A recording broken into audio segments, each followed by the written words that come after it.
Hello friends, नमस्कार। Welcome back my channel talent teacher job. मैं प्रियंका स्वागत करती हूँ आप सभी का आपके अपने चैनल टैलेंट टीचर जॉब में।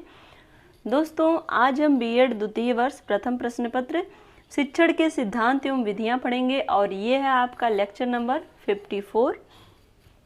तो दोस्तों, इसके पहले हम आपको ये बताना चाहते हैं कि आपका चतुर्थ प्रश्न पत्र जनसंख्या शिक्षा एवं पर्यावरण शिक्षा, ये आपका यूपीएच पूरा कंप्लीट हो गया है। तो आपके लिए डिस्क्रिप्शन में इसकी लिंक आपको अवेलेबल है, आप यहाँ से पढ़ाई कर सकते हैं। दोस्तों, मेरा मेन मोटिव है कि आप सबसे पहले इससे अपने आधार को मजबूत करिए। बाकी आप खुद से नोट्स बनाइए, उससे पढ़ाई करिए। आपका मेन मोटिव क्या है कि हमारे अच्छे मार्क्स गेन होने चाहिए, क्योंकि इस मार्क्स की वैल्यू आपके लिए हमेशा है। अगर आप एक अध्यापक बनने जा रहे हैं, टेट सुपर टेट के बाद आपकी ये मेरिट भी काउंट होगी। तो इसलिए आपको अभी से अपने मार्क्स को इंक्रीज करना कैसे है, और अभी से जो भी तैयारी आपकी हो, TET super TET CTET, सबकी तैयारी आप करते रहिए। तो दोस्तों, चलिए देखते हैं आज का क्वेश्चन है, शिक्षण में स्व अनुदेशन उपागम के अर्थ एवं महत्व को लिखिए। ये आपके डीडी यूनिवर्सिटी 2017-2018 में पूछा हुआ क्वेश्चन है। तो दोस्तों, जैसा कि नाम से प्रकट है, स्वानुशासन प्रणाली एक ऐसी प्रणाली है जिसमें अनुदेशन के व्यक्तिकरण पर अत्यधिक बल दिया जाता है। अनुदेशन को छात्रों की योग्यता, रुचि और आवश्यकता के अनुसार बनाने का प्रयास किया जाता है। ग्रीन के अनुसार स्व अनुदेशन प्रणाली को यह नाम इसलिए दिया गया है क्योंकि इसमें शिक्षक प्रत्येक छात्र को एक व्यक्ति के रूप में अपनाने का कार्य करता है। तो दोस्तों, स्व अनुदेशन का क्या मतलब है? खुद से किसी भी चीज़ के लिए खुद से अनुशासित होना, एक तरह से हम कह सकते हैं, या किसी भी चीज़ के लिए हम खुद से कितना ज़्यादा प्रिपेयर हो पाते हैं। यहाँ पर स्व अनुदेशन से तात्पर्य अपने आप को तैयार करना, चीज़ों को जानने, सुनने और समझने के लिए। और यहाँ पर छात्रों की खुद की योग्यता, रुचि और आवश्यकता के अनुसार ही उनको अपने आप को बनाने का प्रयास करना है। अपने आप को, अगर आप एक शिक्षक बनने जा रहे हैं तो एक शिक्षक की क्या योग्यताएं होती हैं, उसको अपने जो भी उसका अपना मेन सब्जेक्ट है उसमें उसकी अपनी अच्छी पकड़ होनी चाहिए, और साथ ही उसे हमेशा पढ़ने की आदत होनी चाहिए और अप टू डेट होने के लिए हमेशा तत्पर रहना चाहिए। हर क्षेत्र में, हर फील्ड में नॉलेज होने के साथ साथ वो हमेशा जो करंट की चीज़ें हैं उससे अप टू डेट होना चाहिए। तो ये सारे जो गुण हैं, ये आपको अध्यापक बनने के लिए अभी से होने चाहिए। तो यहाँ पर अगर एक छात्र की बात करें तो छात्र को खुद की योग्यता, खुद की रुचि, खुद की आवश्यकता के बारे में और अच्छे ढंग से पता होता है। छोटे बच्चों को छोड़ के जो बड़े बच्चे होते हैं, जो बड़े छात्र होते हैं, उन्हें ये सारी चीज़ें पता होती है। तो स्व अनुदेशन उनके अंदर आना अच्छी बात है। इसमें एक शिक्षक तथा एक छात्र एक दूसरे के साथ, एक दूसरे के सामने बैठकर अधिगम अनुदेशन प्रक्रिया में भाग लेते हैं। चाहे कक्षा में छात्रों की संख्या कितनी ही अधिक क्यों ना हो, यह स्व अनुदेशन प्रणाली ऐसे पाठ्यक्रमों के लिए ज़्यादा उपयुक्त है। इस अनुदेशन प्रणाली में छात्र से आशा की जाती है कि वह सुपरिभाषित ज्ञान के एक भाग अथवा कौशल को भलीभांति अर्जित कर सके। तो दोस्तों, यहाँ पर देखिए, जिस तरह से एक शिक्षक को अपने विषय में निपुणता होनी चाहिए, उसी तरह से एक छात्र की बात अगर करें तो एक छात्र को भी अपने स्व अनुदेशन के माध्यम से वो अनुदेशन प्रक्रिया में भाग ले, और चाहे कक्षा में छात्रों की संख्या कितनी ही अधिक हो, वो अपने आप को सुपरिभाषित ज्ञान के एक भाग अथवा कौशल को भली भांति अर्जित कर सके। एक तरह से कह सकते हैं हम कि जो भी ज्ञान वो अर्जित कर रहा है उसमें उसे निपुणता आनी चाहिए। एक तरह से कह सकते हैं कि वो अच्छे ढंग से अधिगम कर पाए उस चीज़ को, जिससे कि उसके अंदर परिपक्वता आए, उसके व्यक्तित्व का विकास हो, उसका सर्वांगीण विकास हो। स्व अनुदेशन प्रविधि का शिक्षक प्रत्येक छात्र से यह आशा करता है कि वह अपनी अधिगम सामग्री को भली भांति सीख ले। तो यहाँ पर देखिए दोस्तों, स्व अनुदेशन के माध्यम से एक शिक्षक भी ये आशा करता है कि वो जो भी अधिगम कार्य छात्रों को सौंप रहा है या फिर जो भी शिक्षण के माध्यम से अधिगम कार्य हो रहा है, छात्र उस चीज़ की जो भी सामग्रियां हैं उनके बारे में वो भली भांति जाने और उस चीज़ को वो भली भांति समझे और अधिगम कर पाए। स्व अनुदेशन प्रविधि का शिक्षक प्रत्येक छात्र से आशा करता है कि वह अपनी अधिगम सामग्री को भली भांति सीख ले। शिक्षक उन प्रत्येक छात्र को जो भी भली प्रकार से अधिगम सामग्री में निपुणता प्राप्त कर रहे हैं को अच्छे अंक तथा अच्छी श्रेणी प्रदान करने के लिए तत्पर रहता है। तो दोस्तों यहाँ पर स्व अनुदेशन के माध्यम से जो भी छात्र अधिगम सामग्री में निपुणता हासिल करते हैं, कहने का तात्पर्य है कि वो अपने अधिगम में निपुण हो गए हैं। जो भी चीज़ें शिक्षण के माध्यम से शिक्षक सिखा रहा है उसमें उन्होंने निपुणता हासिल की है, तो शिक्षक भी उन्हें अच्छे अंक तथा अच्छी श्रेणी प्रदान करने के लिए तत्पर रहता है। क्योंकि शिक्षक तो एक निर्देशक का काम करता है, उसे हमेशा ये पता रहता है कि कौन सा छात्र बेहतर कर रहा है, कौन से छात्र को कहाँ पर दिक्कत है। क्योंकि शिक्षक तो एक इंस्ट्रक्शन देता ही रहता है, लेकिन उसे ये भी भली भांति पता हो जाता है।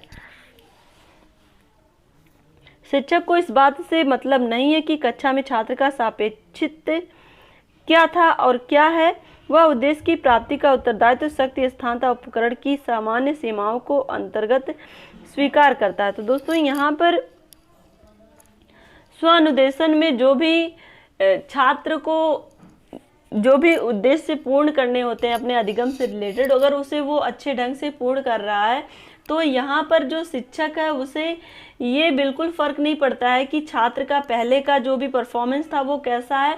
उसे आज के परफॉर्मेंस के आधार पर ही निर्णय करना होता है कि छात्र ने कितने अच्छे ढंग से अधिगम किया और उसने कितनी निपुणता हासिल की। नैयर के अनुसार व्यक्तिगत अनुदेशन प्रणाली मूलतः स्वगति युक्त निपुणता अधिगम है, जिसमें छात्र पाठ्यक्रम सामग्री की एक विशिष्ट प्रारूप यूनिटी पर स्वयं कार्य करता है। तो दोस्तों यहाँ पर हम देखें, नैयर के अनुसार व्यक्तिगत अनुदेशन जो होता है वो स्वगति युक्त होता है और निपुणता अधिगम है, जिसमें छात्र पाठ्यक्रम सामग्री की एक विशिष्ट प्रारूप की तैयारी करता है और उस तैयारी के अंतर्गत ही वो स्वयं को कितना निपुण पाता है और वो स्वयं के लिए कितना कार्य कर रहा है। ये निर्भर करता है कि वो उस चीज़ में अपने आप को कितना ज़्यादा फिट बैठा पाता है, कितना ज़्यादा वो अधिगम कर पाता है, जिसमें छात्र पाठ्यक्रम सामग्री की एक विशिष्ट प्रारूप की तैयार की गई यूनिट पर स्वयं कार्य करता है और प्रत्येक यूनिट में वाचन, उद्देश्य, दत्त कार्य और संबंधित समस्याओं की सूची होती है। तो दोस्तों यहाँ पर जो भी कार्य छात्रों को सौंपा जाता है उस कार्य में की जो यूनिट होती है उसमें प्रत्येक यूनिट में वाचन, उद्देश्य होते हैं। जो भी उन्हें बोलना उसका अपना कुछ उद्देश्य होगा और जो भी उन्हें कार्य करना उसका भी कुछ उद्देश्य होगा और जो भी उसमें समस्याएं आएंगी उसकी एक सूची होगी। उस सूची के आधार पर ही वो अपनी निपुणता को प्राप्त करते हैं। जब छात्र महसूस करता है कि उसने उस वस्तु विशेष में निपुणता स्तर प्राप्त कर लिया है तो उसका परीक्षण होता है और सफल होने पर उसको अगली इकाई में भेजा जाता है। तो दोस्तों यहाँ पर देखें, जब एक छात्र ये महसूस करता है, ये फील करता है कि उसने जो भी अधिगम करना है, जो भी चीज़ों के बारे में उन्हें जानना और सुनना समझना है, वो चीज़ें वो समझ चुके हैं, तो उसके लिए उनका अपना एक परीक्षण होता है और उस परीक्षण में अगर वो सफल होते हैं तो उन्हें अगली इकाई में भेजा जाता है। लेकिन अगर वो असफल होते हैं तो उन्हें अगली इकाई में ना भेज करके उसी परीक्षण को वो फिर से करते हैं, उसी चीज़ को वो फिर से उसमें उस अधिगम को सीखते हैं और उसमें निपुणता हासिल करते हैं। और इस प्रणाली में अंकन तत्काल छात्र अनुकर्ता द्वारा कर लिया जाता है। तो दोस्तों यहाँ पर जो नंबरिंग होती है, छात्र जो भी परीक्षण के माध्यम से जो भी अंक हासिल करता है वो तुरंत पता चल जाता है और साथ ही जो छात्र अनुकर्ता होता है, एक तरह से जो शिक्षक होता है, कह सकते हैं। यहाँ पर छात्र अनुकर्ता का मतलब यहाँ पे जो भी उनके निर्देशन का काम कर रहा है, जो भी उनके परीक्षण का काम कर रहा है, वो एक शिक्षक है। और शिक्षक उन्हें तुरंत अंक के माध्यम से, अगर वो पास हो रहे हैं तो उन्हें पास करता है, अगर वो पास नहीं हो रहे हैं तो फिर उन्हें उसी इकाई को फिर से करने के लिए कहा जाता है। अगर वो पास होते हैं तो नेक्स्ट इकाई में उन्हें भेजा जाता है। अब हम देखते हैं, स्व-अनुदेशन प्रणाली एक ऐसी प्रविधि है जो स्किनर द्वारा परिवर्तित अभिक्रमिक अनुदेशन प्रणाली से अपेक्षाकृत ज़्यादा व्यापक आधार वाली है। तो दोस्तों, स्व-अनुदेशन प्रणाली जो है वो स्किनर द्वारा प्रवर्तित अभिक्रमिक अनुदेशन प्रणाली जो कि अपेक्षाकृत ज़्यादा व्यापक और आधार वाली है तथा ज़्यादा लचीली भी है, जिसमें शिक्षक की भूमिका अत्यधिक महत्वपूर्ण है। तो दोस्तों, ये जो कि स्किनर द्वारा अभिक्रमित अनुदेशन से संबंधित तो है, लेकिन वो उससे ज़्यादा व्यापक है, क्योंकि इसमें जो शिक्षक होता है उसकी अपनी एक अत्यधिक महत्वपूर्ण भूमिका है और ये अधिक लचीली भी है।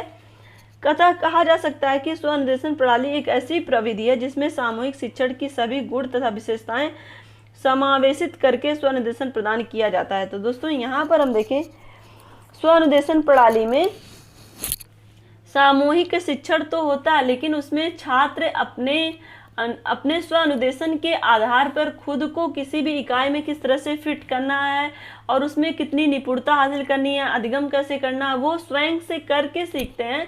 तो कहीं ना कहीं यहाँ पर सामूहिक शिक्षण के माध्यम से छात्र एक दूसरे से सीख करके, या फिर कह सकते हैं हम एक दूसरे से कंपैरिजन करके आगे बढ़ने की कोशिश करते हैं और उसमें वो निपुणता भी हासिल करते हैं और अधिगम भी करते हैं। इस प्रणाली को संक्षेप में PSI कहते हैं। इसे कैलर योजना भी कहते हैं, क्योंकि इस प्रणाली के प्रवर्तक डॉक्टर फ्रेड एस कैलर थे। तो दोस्तों, यहाँ पर आपको एक चीज़ और ध्यान देना है कि स्व-अनुदेशन प्रणाली के पर अगर आपको PSI के बारे में लिखने के लिए कहा जाए या फिर कैलर योजना भी कहें तो सबका आंसर यही सेम होगा, क्योंकि यहाँ पर आपको PSI योजना करके या फिर कैलर योजना करके भी क्वेश्चन पूछ सकता है। तो आपको यहाँ पे ये चीज़ ध्यान रखना है कि स्व-अनुदेशन प्रणाली या कैलर योजना कुछ भी आए तो सबका आंसर सेम होगा, क्योंकि डिफरेंट वर्ड जो होते हैं वो एग्जामिनर ज़्यादा पूछता है कि बच्चे थोड़ा सा कंफ्यूज हो। तो इन सब चीज़ों का आपको ध्यान रखना है कि कुछ भी आए आपको कंफ्यूज नहीं होना है, बल्कि सटीक आंसर लिखना है।